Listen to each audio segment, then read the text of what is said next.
Srila Raghunath Das Goswami disappearance day. Raghunath Das গোস্বামীর জীবন। দাস রঘুনাথस्य পূর্বাখ্যা রসমঞ্জরি আমূম কেচিত প্রভাসন্তে শ্রীমতীম প্রতিমাঞ্জরিম ভানুমত্যে আখ্যা কেচিত আহুষ তম নাম ভেদত। কৃষ্ণলীলায় মঞ্জরি হিসাবে রঘুনাথ দাসকে তার পূর্বের পরিচয় থেকে তিনটি ভিন্ন নাম দেওয়া হয়: রসমঞ্জরি, রতিমঞ্জরি অ্যান্ড ভানুমতি। ঠিক আছে, ভাবো তাহলে রঘুনাথ দাস গোস্বামী কি লেভেল, যে এই তিনটে পার্সোনালিটি রঘুনাথ দাস গোস্বামীর মধ্যে বিরাজমান। ঠিক আছে, তো যে সাক্ষাৎ রাধারানীর যে অন্তরঙ্গ গোপীরা আছে, অষ্টসখী, তাদের আন্ডারে যে সমস্ত মঞ্জরীরা আছে, সেই সমস্ত মঞ্জুদের মধ্যে পড়ছে। রঘুনাথ দাস গোস্বামীর শৈশব। রঘুনাথ দাস হুগলি জেলার সপ্তগ্রাম শহরে 1416 মানে 1494 খ্রিস্টাব্দে জন্মগ্রহণ করেন। তার প্রকৃত জন্মস্থান ছিল কৃষ্ণপুরা গ্রামে, যা প্রাচীন সরস্বতী নদীর পূর্ব তীরে বর্তমান রেলওয়ে স্টেশন নাম আদি সপ্তগ্রামের খুব দক্ষিণে নয়। আদি সপ্তগ্রামের খুব দক্ষিণে নয়। কৃষ্ণপুরা আদি সপ্তগ্রাম স্টেশন থেকে প্রায় 1 মাইল এবং 30 বিঘা স্টেশন থেকে প্রায় 1 মাইল। শ্রীল রঘুনাথ দাস গোস্বামী ছিলেন গোবর্ধন মজুমদারের পুত্র। তার ভাইয়ের নাম জানা যায়নি। গোবর্ধন এর বড় ভাই হিরণ্য কোনো পুত্র সন্তান ছিল না। দুই ভাইয়ের কায়স্থ বর্ণের এবং সপ্তগ্রামের প্রাথমিক জমিদার ছিলেন। তখনকার দিনে সপ্তগ্রামের সীমানা যশোহরা ভৈরব খাঁড়ি থেকে প্রায় রূপনারায়ণ নদী পর্যন্ত বিস্তৃত ছিল।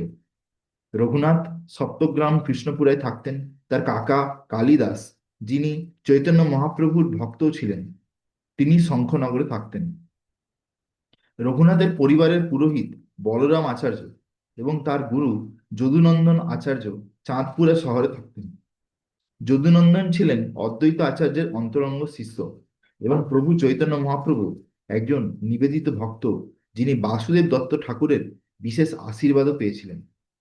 হ্যাঁ, তো আমি জাস্ট মনে করি যে আমরা যখন শিয়ালদা থেকে কৃষ্ণনগর যাই, তখন মাঝখানে স্টেশন পড়ে আদি সপ্তগ্রাম, যেখানে রঘুনাথ দাস গোস্বামীর হচ্ছে যে ঘর অ্যাকচুয়ালি ছিল। রামচন্দ্র খান কর্তৃক প্রলুব্ধ করার জন্য প্রেরিত বেশ্যাকে বিদায় দিয়ে হরিদাস ঠাকুর বেনাপোল ত্যাগ করে চাঁদপুরে আসেন এবং সেখানে বলরাম আচার্যের সাথে অবস্থান করেন। এই সময়ে ছিল রঘুনাথ দাস গোস্বামী ছিলেন একজন বালক মাত্র। তার মানে আমরা কি বুঝতে পারছি, যে যখন রঘুনাথ দাস গোস্বামী একটা ছোট্ট বালক ছিল, সেই সময় সে কোন মহান বৈষ্ণবের সঙ্গ পায়? হরিদাস ঠাকুর, নামাচার্য হরিদাস ঠাকুর, সেটা এখানে বলছে। কিন্তু তিনি হরিদাস ঠাকুরের দর্শন লাভ করার, তার আশীর্বাদ পাওয়ার সুযোগ পেয়েছিলেন। কৃষ্ণদাস কবিরাজ গোস্বামী বলেন যে এই আশীর্বাদই ছিল রঘুনাথ দাস গোস্বামীর জীবনের শেষ বছরগুলিতে মহাপ্রভুর সঙ্গ লাভ করার কারণ। তার মানে আমরা কি জানতে পারছি এখান থেকে, যে আমরা বৈষ্ণবের কৃপাতে, আশীর্বাদে আমরা ভগবানকে পেতে পারি। গুরু বৈষ্ণবের আশীর্বাদ ছাড়া তুমি কৃষ্ণকে বা আমি কৃষ্ণকে পেতে পারবো না। এটা আমরা ইভেন আচার্যদের জীবন থেকে আমরা দেখতে পাচ্ছি। ঠিক আছে। হম। তো দিয়ে এখানে বলছে যে তার কৃপা করেছিলেন, সেই কৃপার কারণেই চৈতন্য মহাপ্রভু সঙ্গ লাভ করতে পেরেছিলেন। রঘুনাথের প্রভুর সাথে মিলিত হওয়ার আকাঙ্ক্ষা। হিরণ্য ও গোবর্ধন মজুমদারের, দেখো, যেহেতু সে মহাপ্রভুর নিত্য পার্ষদ, চৈতন্য মহাপ্রভু, সেই জন্যে সে ছোটবেলা থেকেই চৈতন্য মহাপ্রভুর প্রতি একটা আকর্ষণ ছিল। ঠিক আছে, তারপরে তো হরিদাস ঠাকুরের সঙ্গ পেয়েছে। এবারে বলছে কিন্তু ঘটনাটা হচ্ছে কি, তার জীবনে কি চলছে ছোটবেলায়, সেটা এখানে বলছে। হিরণ্য ও গোবর্ধন মজুমদারের বার্ষিক আয় ছিল প্রায় 8 লক্ষ টাকা। হ্যাঁ, 8 লক্ষ টাকা মানে কি বলতো? 8 লক্ষ ধরে নাও স্বর্ণ মুদ্রা।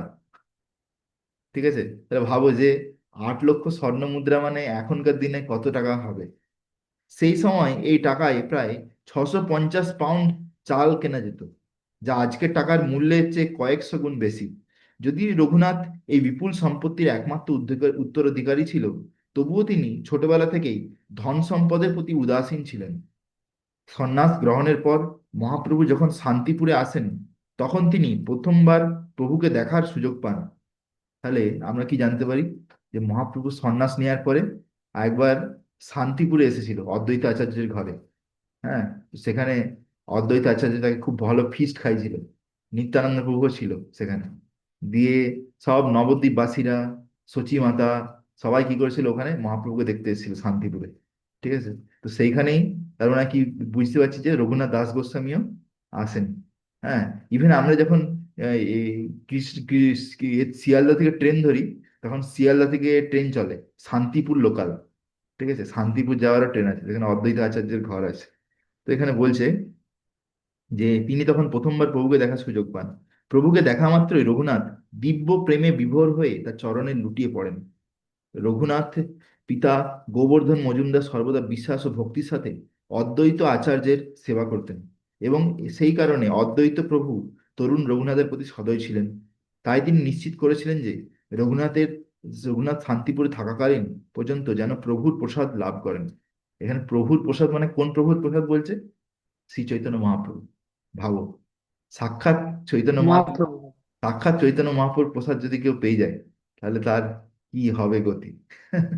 তো এখানে বলছে, হুম। প্রভু যখন পুরীর উদ্দেশ্যে যাত্রা করলেন, রঘুনাথ সপ্তগ্রামের বাড়িতে ফিরে এলেন। কিন্তু তিনি সম্পূর্ণ পরিবর্তিত হয়ে গিয়েছিলেন এবং সর্বদা প্রভুর বিরহে, মহাপ্রভুর বিরহে তীব্র যন্ত্রণা অনুভব করছিলেন। তার এই অবস্থা দেখে তার পিতা রঘুনাথকে 11 জন লোকের পাহারায় রাখেন, যার মধ্যে 2 জন ব্রাহ্মণ, 4 জন ভৃত্য এবং 5 জন প্রহরী ছিলেন। তা তা সত্ত্বেও রঘুনাথ বেশ কয়েকবার প্রভুর সাথে মিলিত হওয়ার জন্য পালিয়ে যাওয়ার চেষ্টা করেন।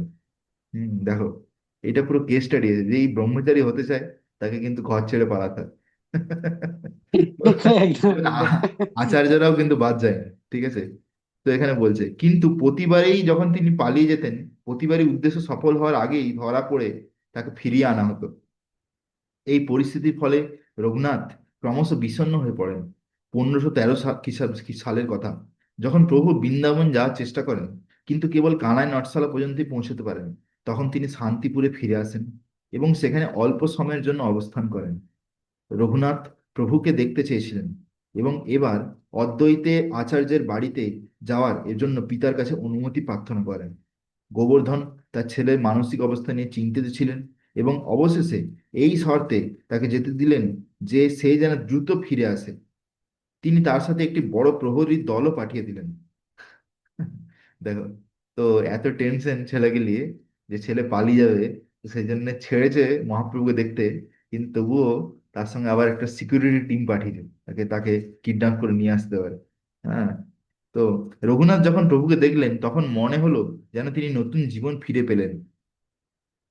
তিনি প্রভুকে তার অসহনীয় পরিস্থিতির কথা জানালেন এবং প্রার্থনা করলেন যে কিভাবে তিনি তার জড় অস্তিত্বের বন্ধন থেকে মুক্তি পেতে পারেন, তা যেন প্রভু তাকে বলে দেন।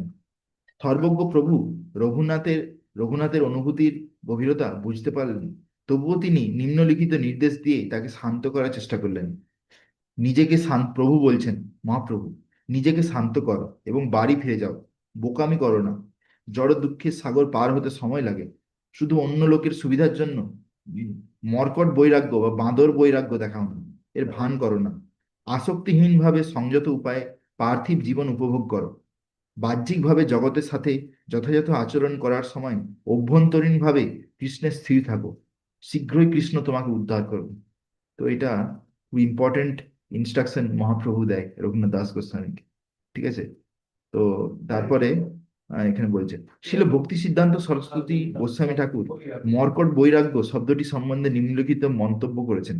সাধারণত দৃষ্টিতে বানরদের বৈরাগ্যবান বলে মনে হয়, কারণ তারা বনে কোনো নির্দিষ্ট বাসস্থান ছাড়াই নগ্ন অবস্থায় বাস করে। প্রকৃতপক্ষে তারা কেবল নিজেদের ইন্দ্রিয় সুখেই আগ্রহী এবং তা কখনো ত্যাগ করেনি। এই ধরনের লোক দেখানো বৈরাগ্যকে মর্কট বৈরাগ্য বা বাঁদর বৈরাগ্য বলা হয়। প্রকৃত বৈরাগ্য বিশুদ্ধ ভক্তির ফলস্বরূপে আসে এবং জড়সুখ বা আকাঙ্ক্ষার প্রতি হতাশা থেকে উদ্ভূত অন্য ধরনের বৈরাগ্য সারা জীবন স্থায়ী হয় না। এই অস্থায়ী চরিত্রের কারণে এই ধরনের বৈরাগ্যকে ফাল্গু বা মিথ্যা বলা হয়। এই ধরনের অস্থায়ী বৈরাগ্য বা বানর বৈরাগ্য বা কে শ্মশান বৈরাগ্য বলা হয়। ঠিক আছে, শ্মশান বৈরাগ্য। দেখবে যখন কার ঘরের লোক মারা যায়, তখন সব ঘরের লোক কাঁদতে থাকে, যে ছেলেগুলোও কাঁদতে থাকে, শ্মশানে গিয়েও কাঁদতে থাকে। যে শ্মশানে যখন উম, পুড়াতে যাবে, তখন বলে, দেখো জীবনে কিছু নেই, সব এই হচ্ছে আজকে জীবন, কালকে মারা গেল, সব শেষ। যে তারপরে যে পুরানো হয়ে যাবে, তারপরে এসে আবার দেখবে মদ খাচ্ছে, আবার সব শুরু হয়ে গেছে, সিগারেট টানা শুরু হয়ে গেছে, বিড়ি টানা শুরু হয়ে গেছে। এই হচ্ছে বৈরাগ্য। এই ধরনের বৈরাগ্যকে বলে শ্মশান বৈরাগ্য। শ্মশানে গিয়ে বৈরাগ্য দেখাবে, তারপরে আবার সেই সেম শুরু হয়ে যাবে। ঠিক আছে। তো এইরকম বৈরাগ্যের কোনো মানে হয় না, সেটা এখানে বলছে। হম। কৃষ্ণ সেবার জন্য যা একান্ত পরিহার্য, তা কেউ সেগুলিতে আসক্ত বা লিপ্ত না হয়ে গ্রহণ করতে পারে। যদি কেউ এভাবে জীবনযাপন করে, তবে সে ইন্দ্রিয়গ্রাহ্য বস্তুর সাথে জড়িত থাকার ফলে সৃষ্ট কর্মফলের প্রভাবে পড়বে না। উম, এটার এটার মানেটা কি বলছে? মানে যেমন ধরুন আমি আপনাকে ক্লাস দিচ্ছি এখন, আমার কাছে একটা ল্যাপটপ আছে। এই ল্যাপটপটা আছে বলে আমি আপনাকে ভালো করে দিতে পারছি। এই ল্যাপটপটা আমি যতটা ভালোভাবে আপনাকে দিতে পারছি, আমি যদি মোবাইলে দিতাম অতটা ভালো হয়তো হতো না, আমার একটু অসুবিধা হতো জুমেতে, মোবাইলে জুমে। তো তো আমি যদি এখন বলতাম যে প্রভু আমি তো বহুত বিশাল বৈরাগী হয়ে গেছি, ব্রহ্মচারী, তা আমি এসব ল্যাপটপ ফ্যাপটপ এসব নেবো না, এসব বিষয়ী লোকেদের ব্যাপার, তাহলে কি হতো? আমি একটা জিনিস যেটা ভালো কাজে ব্যবহার করতে পারছি, সেটাকে আমি মায়া বলে, বিষয় বলে আমি যেটা রিজেক্ট করে দিতাম, তো সেই ধরনের বৈরাগ্যের কোনো মানে হয় না, সেটা এখানে বলছে। বুঝে গেছে? তো এই জিনিস হচ্ছে আমাদেরকে শেখাচ্ছে, মানে যেটা দরকার সেটা ব্যবহার করো ভগবানের সেবায়। মানে সেটাকে মায়া বলে ফিকে দিও না, যেটা যেটুকু প্রয়োজন ওটুকু ইউজ করো, বেশি নিতে হবে না। ঠিক আছে, সেটা হচ্ছে ব্যাপার। তো এখানে বলছে যাবৎ সাৎ স নির্বাহ স্বীকুর্যাৎ তাবৎ অর্থবিদ আধিক্যে ন্যূনতায়াম চা চাব্যাতে পরমার্থতা। যিনি নিজের উদ্দেশ্য জানেন, তিনি নিজের অস্তিত্ব রক্ষার জন্য যতটুকু প্রয়োজন ততটুকুই গ্রহণ করবেন। যদি তিনি তার চেয়ে বেশি বা বেশি বা কম গ্রহণ করেন, তবে তিনি পরম উদ্দেশ্য থেকে বিচ্যুত হবেন। শ্রী জীব গোস্বামী তার দুর্গমা সঙ্গমণি টিকায় উম, স্বনির্বাহ শব্দটির ব্যাখ্যা করেছেন। স্ব ভক্তি নির্বাহ শব্দ দিয়ে, অর্থাৎ একজন ভক্তকে তার নিজের ব্যক্তিগত প্রয়োজন অনুযায়ী কেবল সেই বস্তুগত জিনিসগুলি গ্রহণ করা উচিত, যা তাকে ভগবানের সেবা করতে সাহায্য করবে। বুঝতে পেরেছো? দেখো রূপ গোস্বামী বলছে গ্রহণ করতে, কিন্তু বলছে সেই জিনিসগুলো গ্রহণ করো যেটা তোমার ভক্তিতে সাহায্য করবে, যে এরকম জিনিস নাও না যেটা তোমার ভক্তির বাধা হয়ে দাঁড়াবে। বুঝতে পেরেছো? সেটাই। তো এখানে বলছে যে হ্যাঁ, ভক্তি রসামৃত সিন্ধুতে মর্কট বৈরাগ্য বা ফল্গু বৈরাগ্য আরো স্পষ্টভাবে নিম্নরূপে ব্যাখ্যা করা হয়েছে। প্রপঞ্চিকা তয়া বুদ্ধে হরি সম্বন্ধ বস্তু না মুমুক্ষুবি পরিত্যাগ্য বৈরাগ্যম ফাল্গু কথ্যতে। ঠিক আছে। ফল্গু বৈরাগ্য হলো মুক্তি প্রত্যাশী ব্যক্তির দ্বারা এমন কোনো বস্তুকে পরিত্যাগ করা যা ভগবানের সাথে সম্পর্কিত, এই মনে করে যে সেটি একটি জড়জাগতিক বস্তু। ঠিক আছে, মায়াবাদী সন্ন্যাসীদেরকে তুমি যদি এই ল্যাপটপটা দিতে যাও, আমি যেটা তোমার ক্লাস দিচ্ছি, সে বলবে যে আমি এটা নেবো না, এটা হচ্ছে মায়া, এটা। ঠিক আছে। কিন্তু ভক্তরা কি করে? এটা নিয়ে নেয়, দিয়ে নিয়ে কি করে, এটাতে ভালো কাজে ইউজ করে। হ্যাঁ না? তো সেইটাই হচ্ছে রূপ গোস্বামী বলছে। হ্যাঁ। তো এখানে বলছে যে উম, শ্রী হরিসেবায় যাহা অনুকূল বিষয় বলিয়া ত্যাগে, না, শ্রী হরিসেবায় যাহা অনুকূল বিষয় বলিয়া ত্যাগে হয় ভুল। শ্রীকৃষ্ণের সেবার জন্য যা অনুকূল, তাকে সাধারণ জাগতিক ইন্দ্রিয়গ্রাহ্য বস্তু বলে মনে করে পরিত্যাগ করা ভুল। ঠিক আছে, খুব সুন্দর লাইনগুলো এখানে লিখেছেন। অনাসক্তস্য বিষয়ান যথারম উপযুঞ্জতে নির্বন্ধ কৃষ্ণ সম্বন্ধে যুক্ত বৈরাগ্যম উচ্যতে। হ্যাঁ, এটাও রূপ গোস্বামী বলছেন। যুক্ত বৈরাগ্য হলো সেই মনোভাব যেখানে ব্যক্তি ইন্দ্রিয় গ্রাহ্য বস্তুর প্রতি অনাসক্ত থাকে, কিন্তু সেগুলিকে কেবল ততটুকুই ব্যবহার করে যতটুকু শ্রীকৃষ্ণের সেবার জন্য উপযোগী। ঠিক আছে। আসক্তি রহিত সম্বন্ধ সহিত বিষয় সমূহ সকলই মাধব, যে সমস্ত মানে সকলই মাধবের সেবার জন্য ব্যবহার করা, কৃষ্ণের সেবার জন্য। মাধব মানে কৃষ্ণের আরেক নাম হচ্ছে মাধব, রাধা মাধব। ঠিক আছে। হ্যাঁ, সব উম, এই যে বলে না যে আম, কামিনীর কাম নহে তব ধাম, তাহার মালিক কেবল যাদব। ঠিক আছে। তো ওই যাদবেরই আরেক নাম হচ্ছে মাধব, আর মাধবেরই আরেক নাম হচ্ছে কৃষ্ণ। ঠিক আছে। তো সবকিছুর অ্যাকচুয়ালি মালিককে মাধব, কৃষ্ণ। তো সেটা এখানে বলছে। যে সমস্ত ইন্দ্রিয় গ্রাহ্য বস্তু ব্যক্তিগত আসক্তি ছাড়া এবং কৃষ্ণের সঙ্গে সম্বন্ধ রেখে ব্যবহার করা হয়, হ্যাঁ, সেগুলি সবই কৃষ্ণের সমান। মহাপ্রভুর এই উপদেশ হৃদয়ে ধারণ করে রঘুনাথ বাড়ি ফিরে এলেন এবং পারমার্থিক জীবন ত্যাগের জন্য তার তীব্র আকাঙ্ক্ষা পরিত্যাগ করে অনাসক্তভাবে নিজের বিভিন্ন কর্তব্য কর্মে নিযুক্ত হলেন। যখন তার পিতামাতা দেখলেন যে রঘুনাথ সন্ন্যাসের সমস্ত বাহ্যিক চিহ্ন ত্যাগ করেছেন, তখন তার আনন্দিত হলেন এবং ভাবতে লাগলেন যে তাদের ছেলের চারপাশে এত কড়া পাহারার আর কোনো প্রয়োজন নেই। তো রঘুনাথ দাস গোস্বামীকে মহাপ্রভু বলছে, তুমি দেখো, তুমি যদি ব্রহ্মচারী হতে চাও, সন্ন্যাসী হতে চাও, তাহলে তুমি ঘরের লোককে এত বেশি বলো না যে আমি ঘর ছেড়ে পালাবো, ঘর ছেড়ে পালাবো। তুমি ভালো করে দায়িত্বটা পালন করো। হ্যাঁ, এবার মাঝে মাঝে বলবে যে আমি কখন বৃন্দাবন বৃন্দাবন যাবো। হ্যাঁ, সেসব ঠিক আছে, কিন্তু বেশি বলতে চাও না, দিয়ে তারপর ঠিক সময় আসবে, সে সময় তুমি সব ব্যবস্থা হয়ে যাবে, তোমাকে প্ল্যান করতে হবে। এরকম রঘুনাথ দাস গোস্বামী এখানে তাকে মহাপ্রভু কিছু বলছেন। তো হিরণ্য মজুমদার মানে এর জ্যাঠা, আপনার কি বলে, রঘুনাথ দাস গোস্বামী। হিরণ্য মজুমদারের কর সংক্রান্ত সমস্যা সেই দিনগুলিতে বাদশাহর একজন কর্মকর্তা ছিলেন, যার উপাধি ছিল চৌধুরী বা নায়েব, যিনি বাদশাহ এবং জমিদারের মধ্যে মধ্যস্থতাকারী হিসাবে কাজ করতেন। তিনি জমিদারের কাছ থেকে কর আদায় করতেন এবং তার উপর 25% কমিশন পেতেন। তবে হিরণ্য মজুমদার সরাসরি বাদশাহকে কর দিতেন, যার সাথে তার একটি বিশেষ চুক্তি ছিল, এবং এইভাবে তিনি মধ্যস্থতাকারীকে বাদ দিয়েছিলেন। ফলে তার আহ 20 লক্ষ টাকা আয়ের উপর হিরণ্য আহ 15 লক্ষ টাকার পরিবর্তে 12 লক্ষ টাকা কর দিচ্ছিলেন। হ্যাঁ, মানে কি করছে, যে যে টাকাটা জমিদার টাকা উঠায় না, জমিদারের কাজ কি বিভিন্ন লোকের কাছ থেকে টাকা উঠানো। এবার সেই টাকাটা কি হয়, যে মেন বেসিক্যালি রাজাকে দিতে হবে। তখন কে ছিল রাজা, তখন হচ্ছে যে হুসেন শাহ রাজা ছিল। এবারে হুসেন শাহকে যে একটা টাকা যেটা দিতে হবে সেটা একটা হিসাব আছে।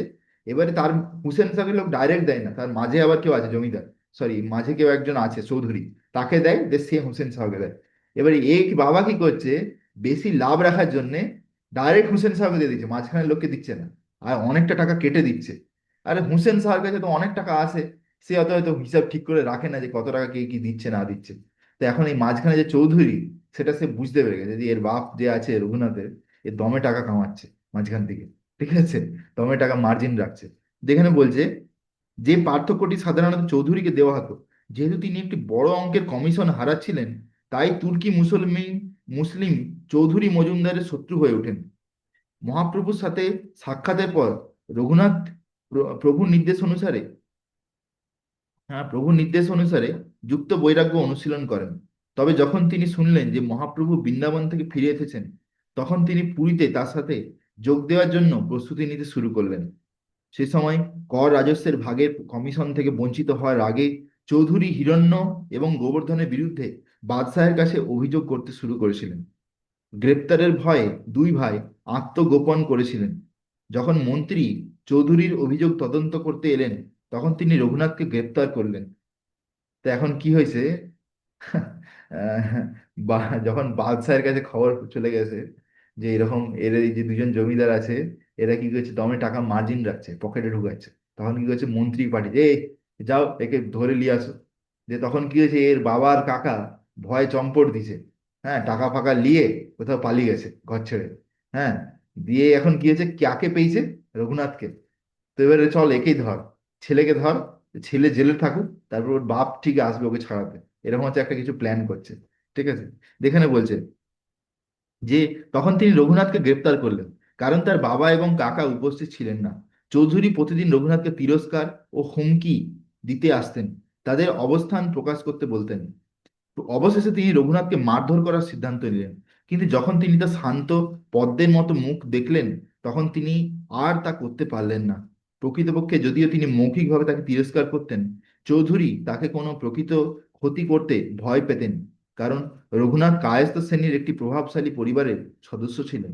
তিনি জানতেন যে কায়স্থরা বুদ্ধিমান এবং তার বিরুদ্ধে ষড়যন্ত্র করে তার জন্য আরো বড় সমস্যা তৈরি করতে পারে। রঘুনাথ নিজেও পরিস্থিতি এবং নিজেকে মুক্ত করার উপায় খুঁজছিলেন, এবং চৌধুরীকে মিষ্টি স্বরে বললেন, আমার বাবা ও কাকা আপনার ভাইয়ের মতো। ভাইদের আচরণ বোঝা কঠিন। কখনো তারা নিজেদের মধ্যে ঝগড়া করে, আবার কখনো কখনো নিজেদের একে অপরের প্রতি স্নেহশীল হয়। আজ আপনারা তর্ক করছেন, কিন্তু নিশ্চিত যে আগামীকাল আপনারা একে অপরের সাথে মিটমাট করে নেবেন। আমি যেমন আমার বাবার ছেলে, তেমনি আপনারও ছেলে, এবং সেই কারণে আপনি আমার রক্ষাকর্তা। আপনার মতো মানুষের পক্ষে নিজের আশ্রিতকে শাস্তি দেওয়া ঠিক নয়। আমাকে আর কিছু বলতে হবে না, কারণ আপনি শাস্তি জানেন এবং কার্যত একজন জীবন্ত সাধু, একজন পীর। তো দেখো, রঘুনাথ ছোটবেলায় এমন কথা বলতে জানে আর এমন সুন্দর দেখতে, যে তাকে কেউ যখন মারতে যাচ্ছে আর এমন কথা বলছে, তাকে কেউ মারতে পারছে না, তার মন গলে যাচ্ছে। এটা হচ্ছে যে শুদ্ধ ভক্তের কোয়ালিটি, পিওর ডিভোটিস। পীর মানে কি জানো? পীর, পীর মানে হচ্ছে যে মুসলিমদের যে সাধু হয় না, তাদেরকে বলে পীর।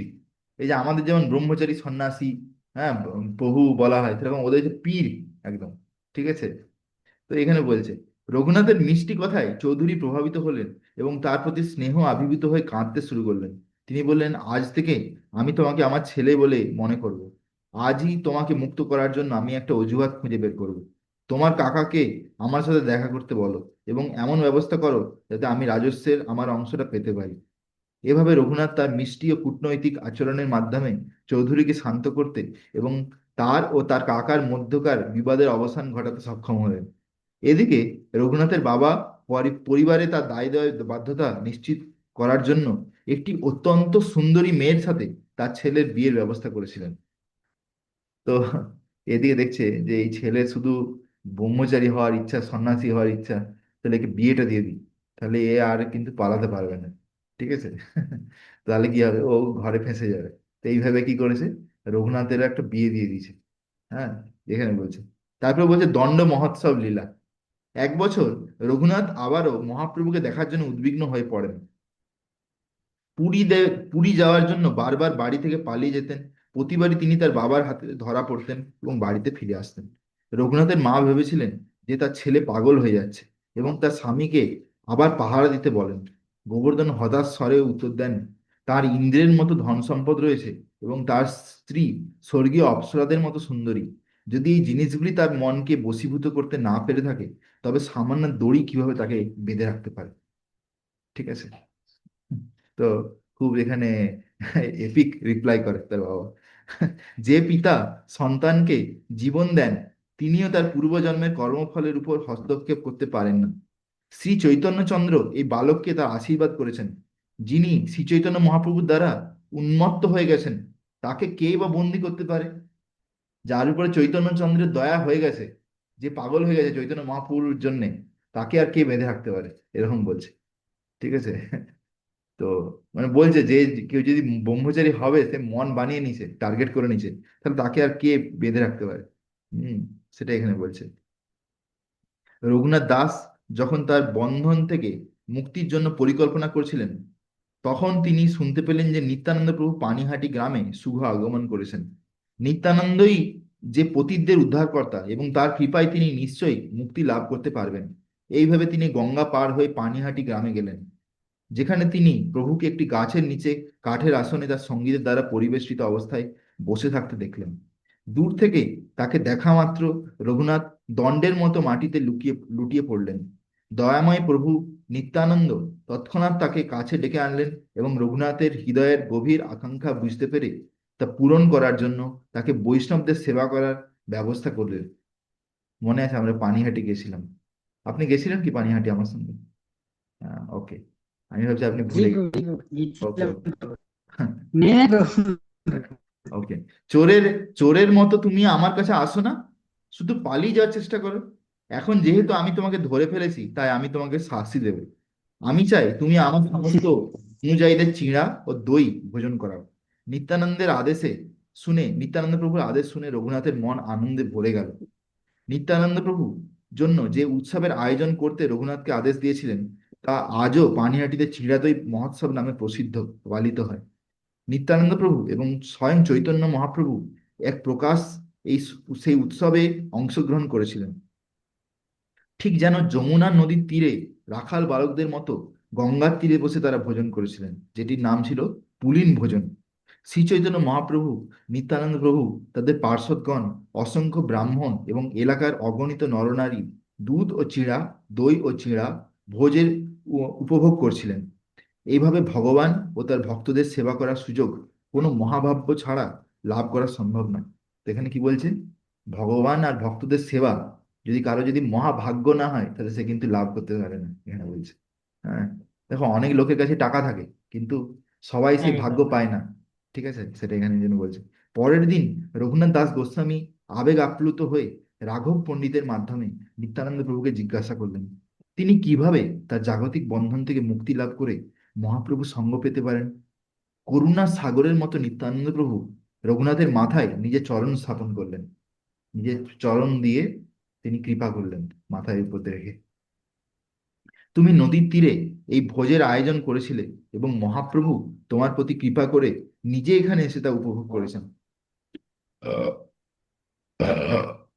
নিজে চিড়া ও দইয়ের ভোগ গ্রহণ করে তোমাকে আশীর্বাদ করেছেন। তারপর ভক্তদের নৃত্য দেখার পর সন্ধ্যায় তিনি প্রসাদ গ্রহণ করেন। ভগবান গৌরাঙ্গ তোমাকে উদ্ধার করার জন্য এখানে এসেছিলেন, এবং এখন তিনি অবশিষ্ট সমস্ত বাধা দূর করেছেন। তিনি তোমাকে স্বরূপ দামোদরের হাতে তুলে দেবেন এবং তোমাকে তার অন্তরঙ্গ সেবক করে নিজের পাশে রাখবেন। এখন বাড়ি যাও এবং তোমার সমস্ত চিন্তা ভুলে যাও। তুমি শীঘ্রই কোনো অসুবিধা ছাড়াই প্রভুর কাছে যেতে পারবে। তো এরম ভাবে নিত্যানন্দ প্রভু আশীর্বাদ দেয় তাকে। ঠিক আছে, তারপরে বলছি, রাঘব পণ্ডিতের সাথে আলোচনার পর রঘুনাথ নিত্যানন্দ এবং তার সঙ্গীদের দক্ষিণা হিসাবে দেওয়ার জন্য প্রচুর অর্থ দিলেন। নিত্যানন্দ প্রভুর আশীর্বাদ পেয়ে তিনি নিজে অনুভব করলেন যেন তার জীবন সার্থক হয়েছে।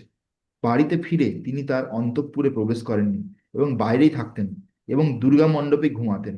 তবুও তিনি যাতে পালিয়ে যেতে না পারেন, সেজন্য তার কাছে সর্বদা একজন প্রহরী নিযুক্ত থাকত।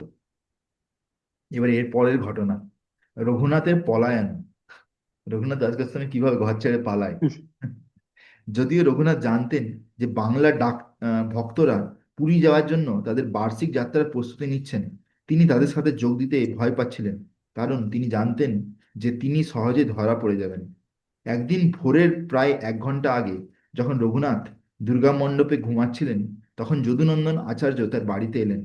তিনি রঘুনাথকে বললেন যে পূজা অর্চনা করা একজন শিষ্য তার সেবা ছেড়ে দিয়েছে এবং তাকে আবার সেবা গ্রহণ করার জন্য রাজি করাতে হবে, কারণ তার কোনো বিকল্প নেই। সব প্রহরী ঘুমিয়ে থাকা অবস্থায় রঘুনাথ তার গুরুর সাথে গেলেন। যদুনন্দন আচার্যের সাথে কিছুটা পথ হাঁটার পর রঘুনাথ তাকে বাড়ি ফিরে যেতে বললেন এবং জানালেন যে তিনি একাই শিষ্যের বাড়িতে গিয়ে তাকে বুঝিয়ে তার কর্তব্য পালনের জন্য রাজি করাবেন। তিনি তাকে চিন্তা করতে বারণ করে বিদায় জানালেন। আশেপাশে কোনো প্রহরী বা সেবক না থাকায় রঘুনাথ বুঝতে পারলেন যে পালানোর জন্য এটি একটি সুবর্ণ সুযোগ। ঠিক আছে, মহাপ্রভু পাদপদ্ম ধ্যান করতে তিনি ভাগ্যে। পূর্ব দিকে হাঁটতে করতে করতে তিনি পূর্ব দিকে হাঁটতে শুরু করলেন। ধরা পড়ার ভয়ে তিনি প্রধান রাস্তা এবং গ্রামের ছোট রাস্তাগুলো এড়িয়ে চললেন। জঙ্গমের জঙ্গলের দুর্গম পথ সত্ত্বেও তিনি প্রথম দিনেই 30 মাইল পথ হেঁটে ফেললেন। অবশেষে সন্ধেবেলায় একজন দুধওয়ালার গোয়াল ঘরে বিশ্রাম নিলেন। দুধওয়ালা দেখলেন যে তিনি সারাদিন কিছু খাননি, তাই তাকে কিছু দুধ দিলেন। গোবর্ধন যখন শুনলেন যে তার ছেলে পালিয়ে গেছে, তখন তিনি অবিলম্বে 10 জন সেবকের একটি দলকে শিবানন্দ সেনের কাছে একটি চিঠি দিয়ে পাঠালেন, যিনি ইতিমধ্যেই ভক্তদের সাথে পুরীর পথে ছিলেন। চিঠিতে তিনি রঘুনাথকে ফিরিয়ে পাঠানোর কথা লিখেছিলেন। তারা ঝঙ্কারা নামক স্থানে তীর্থযাত্রীদের দলটির সাথে মিলিত হলো, কিন্তু রঘুনাথকে তাদের সাথে না দেখে হতাশা হলো। মানে অ্যাকচুয়ালি প্রত্যেক বছর চৈতন্য মহাপ্রভুর সঙ্গে দেখা করার জন্য পশ্চিমবঙ্গ থেকে একটা দল যেত, বিশাল বড় কয়েক হাজার ভক্ত। তাতে সমস্ত মেন মেন লিডাররা থাকতো, যেমন নিত্যানন্দ প্রভু, শিবানন্দ সেন, অদ্বৈত আচার্য, এরকম সবাই থাকতো, যত বড় বড় বৈষ্ণব, এদের সঙ্গে হাজার হাজার লোক যেত। এবারে রঘুনাথ দাস গোস্বামীর বাবা ভাবছে যে এই দলের মধ্যেই মানে আমার ছেলেও আছে, কিন্তু ওই দলের মধ্যে পাইনি, কেন ছেলে তো আলাদা যাচ্ছে। ঠিক আছে, জানে যে ওই দলে ঢুকলে ওখান থেকে ধরা পড়ে যাবে, সেজন্য। ঠিক আছে, তো সেটা এখানে বলছে। উম, তো কিন্তু রঘুনাথকে তাদের সাথে না দেখে হতাশ হলো। এদিকে রঘুনাথ নিজের ক্লান্তি ও ক্ষুধা সম্পর্কে সম্পূর্ণ উদাসীন থেকে দ্রুত গতিতে পুরীর দিকে হাঁটছিলেন। মাত্র 12 দিনের মধ্যেই রঘুনাথ পুরীতে এসে পৌঁছলেন। ভাবা যায় যে 12 দিন, মাত্র 12 দিনে কেউ হেঁটে হেঁটে এইখান থেকে পুরী চলে যাচ্ছে। হ্যাঁ, আদি সপ্তগ্রাম থেকে। তাহলে কত স্পিডে হাঁটছে, কত তার মানে মহাপ্রভুর সাথে যোগদান দেওয়ার জন্য, মহাপ্রভুর সেবা করার জন্য কি ইচ্ছা। হ্যাঁ, তো সেটা এখানে বলছে যে তিনি মহাপ্রভুর দেখা পেলেন। না, না, এখানে বলছে পথে মাত্র 3 বার খাবারের জন্য তিনি থেমেছিলেন এবং খুব কমই বিশ্রাম নিয়েছিলেন। তিনি মহাপ্রভুর দেখা পেলেন, যিনি স্বরূপ দামোদরের সাথে বসেছিলেন, এবং কিছুটা দূর থেকে প্রভুকে প্রণাম করলেন। মুকুন্দ দত্ত প্রভুকে জানালেন যে রঘুনাথ এসেছেন এবং প্রণাম করছেন। প্রভু তাকে কাছে আসতে বলেন এবং রঘুনাথ তার পায়ে লুটিয়ে পড়লেন। প্রভু তাকে আলিঙ্গন করলেন। সে ক্লান্ত যুবকটির প্রতি করুণায় তার হৃদয় বিগলিত হলো। তিনি বললেন, কৃষ্ণের কৃপার চেয়ে শক্তিশালী আর কিছুই নয়। এটিই তোমাকে ইন্দ্রিয় সুখের গভীর মলকূপ থেকে টেনে বের করে এনেছে। দেখো মহাপ্রভু কি বলছে এখানে। মহাপ্রভু বলছে কৃষ্ণ কৃপার থেকে শক্তিশালী আর কিছু নেই জীবনে। তারপর কি বলছে, এটি তোমাকে ইন্দ্রিয় সুখের গভীর মলকূপ থেকে, মলকূপ, জলের কূপ বলতে তবু ঠিক আছে, এখানে বলছে মলকূপ, মানে ওই টয়লেটের কুয়া। বলছে ইন্দ্রিয় সুখ যে করে সেটা টয়লেটের কুয়ার মতন, সেখানে পোকার মতন, সেখান থেকে তোমাকে বার করে এনেছে ভগবানের কৃপা। বলছে রঘুনাথ মনে মনে প্রভুর উত্তর দিলেন, আমি কৃষ্ণ সম্পর্কে কিছুই জানি না। আমি বিশ্বাস করি যে আপনি আমাকে সেই গর্ত থেকে টেনে বের করেছেন। মহাপ্রভুর মাতামহ নীলাম্বর চক্রবর্তী রঘুনাথের পিতা ও চাচাকে চিনতেন, এবং তাদের চেয়ে বয়সে ছোট হওয়ায় তাদের ভাইয়া বলে ডাকতেন। তারা তাকে দাদা বলে ডাকতেন, কারণ তিনি তাদের চেয়ে বয়স জ্যেষ্ঠ এবং একজন ব্রাহ্মণ ছিলেন। তাদের মধ্যে এই সম্পর্ক বিদ্যমান ছিল জেনে মহাপ্রভু রঘুনাথের সাথে পরিহাস করে বললেন, তোমার পিতা ও চাচা ইন্দ্রিয় সুখের মলকূপের কীট তুল্য। বলছে তোমার বাবা আর কাকা ওরা হচ্ছে যে ইন্দ্রিয় সুখের মলকূপে কীট তুল্য, এটা পোকার মতো। ঠিক আছে। মহাপ্রভু বলছে রঘুনাথ দাস গোস্বামী। হম। তারা ইন্দ্রিয় সুখ থেকে উদ্ভূত দুঃখকেই সুখ বলে মনে করেন। যদিও তারা ব্রাহ্মণ্য সংস্কৃতিতে বিশ্বাস করেন এবং তাতে অবদান রাখেন, তবুও তারা বিশুদ্ধ বৈষ্ণব নন, কেবল ভণ্ড বৈষ্ণব। ইন্দ্রিয় বিষয়গুলোর স্বভাব হলো মানুষকে অন্ধ করে দেওয়া।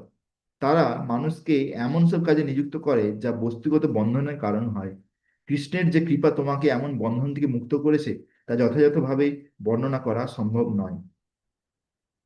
তো তো এখানে দেখতে পাচ্ছ যে রঘুনাথ দাস গোস্বামীকে মহাপ্রভু এই লাইনগুলো বলছে কত সুন্দর। শিল ভক্তি সিদ্ধান্ত সরস্বতী গোস্বামী ঠাকুর কৃষ্ণের করুণা এবং ইন্দ্রিয় সুখের বীজ থেকে সৃষ্ট কষ্ট সম্পর্কে নিম্নলিখিত কথাগুলি লিখেছেন। কৃষ্ণের করুণা মানুষের পূর্ব কর্মের ফলের চেয়ে অধিক শক্তিশালী। হুম, কি বলছে, কৃষ্ণের করুণা মানুষের পূর্ব কর্মের ফলের চেয়ে অধিক শক্তিশালী। ভগবানের এই শক্তিশালী করুণাই রঘুনাথকে ইন্দ্রিয় সুখে সুখে রূপ মলকূপ থেকে টেনে তুলেছিল। যে জীব ইন্দ্রিয় সুখে আসক্ত তার পক্ষে তা ত্যাগ করার শক্তি থাকে না, কিন্তু যে জীব কৃষ্ণের শুদ্ধ ভক্তে পরিণত হয়েছে তার কাছে ইন্দ্রিয় সুখ মলপূর্ণ গর্তের মতো। মহাপ্রভু জানতেন যে রঘুনাথ ইন্দ্রিয় সুখের প্রতি সমস্ত আসক্তি থেকে সম্পূর্ণ মুক্ত ছিলেন, তবুও তিনি বদ্ধজীবদের শিক্ষা শিক্ষা দেওয়ার জন্য এই কথাগুলি বলেছিলেন। তাহলে আমরা কি বুঝতে পারছি যে মহাপ্রভু রঘুনাথকে বলছে এটা রঘুনাথের জন্য না, ওটা আমাদের জন্য, আমাদেরকে শিক্ষা দেওয়ার জন্য মহাপ্রভু বলছে। বিষয়বস্তু আহ তথাকথিত ভোগকারীদের চরম দুর্দশা এনে দেন, তবুও যাদের মস্তিষ্ক ইন্দ্রিয় সুখের বস্তুতে সম্পূর্ণরূপে নিমজ্জিত এবং যারা জড় অস্তিত্বের ঘূর্ণাবতে জড়িত, তারা এই দুঃখের উৎসগুলোকে সুখ বলে মনে করে। জড় ইন্দ্রিয় সুখের বস্তুগুলোকে ঠিক সেভাবেই পরিত্যাগ করা উচিত যেভাবে মানুষ পায়খানা ত্যাগ করে, এবং যার মন এই ভোগ বস্তুর আকাঙ্ক্ষায় আচ্ছন্ন, সে পায়খানার মলের মধ্যে থাকা কীটের মতন। একজন আধ্যাত্মবাদী এভাবেই সেই বস্তুবাদী ব্যক্তিকে দেখেন, যে জড় পদার্থ থেকে আনন্দ আহরণের চেষ্টা করে। জড়জাগতিক সুখের প্রতি তার কেবলই ঘৃণাই থাকে, কারণ সে দেখে যে এই সুখ ঠিক সেই আনন্দের মতো যা একটি কীট পচা মলের মধ্যে স্বাদ থেকে আহরণ করে। বাপরে বাপ, ভয়ানক দিচ্ছে। রঘুনাথের বৈরাগ্য। এবারে রঘুনাথ দাস গোস্বামী বৈরাগ্য সম্বন্ধে এখানে আলোচনা হচ্ছে। মহাপ্রভু লক্ষ্য করলেন যে যাত্রার পর রঘুনাথ অপরিষ্কার ও দুর্বল হয়ে পড়েছেন, তাই তাকে নিজের পুত্র ও সেবক হিসেবে গ্রহণ করে স্বরূপ দামোদরের হাতে অর্পণ করলেন এবং তাকে তার দায়িত্ব নিতে ও তার দেখাশোনা করতে বললেন। সেই সময় পুরীতে মহাপ্রভুর সান্নিধ্যে বসবাসকারী রঘুনাথ বৈদ্য ও রঘুনাথ ভট্ট থেকে তাকে আলাদা করার জন্য তিনি তখন স্বরূপের রঘুনাথ নামে পরিচিত হন।